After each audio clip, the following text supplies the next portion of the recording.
Ever hit a roadblock trying to open a Betterment account? Maybe you've gone through the process, filled out all the forms, and then you get that dreaded email saying your application has been denied.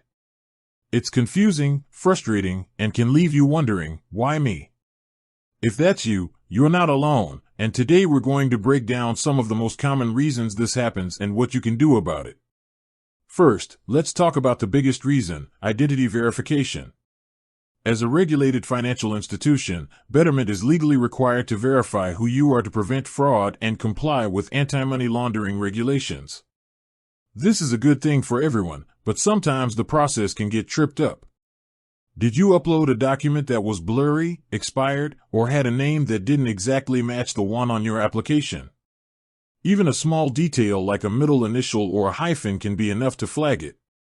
If your identity verification documents are rejected, Betterment will usually send you an email with instructions on how to resubmit them. So check your inbox, and maybe your spam folder too. Another major factor is your personal financial history, particularly what's reported to consumer agencies like ChexSystems. Think of ChexSystems as a credit report for bank accounts.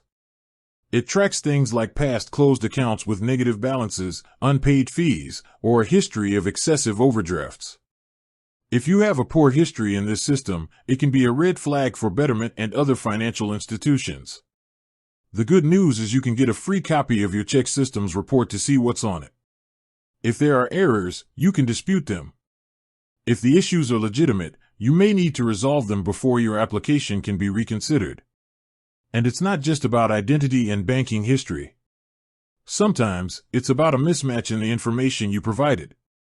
For example, if you're trying to link an external bank account, but the name on that account doesn't match the name on your Betterment application, that could cause a denial. Or perhaps the routing number you entered for your bank account was incorrect.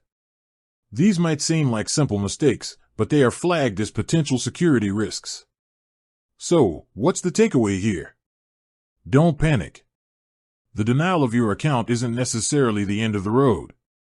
Your first step should always be to review any emails you've received from Betterment for specific reasons. If the issue is with a document, resubmit a clear, valid one.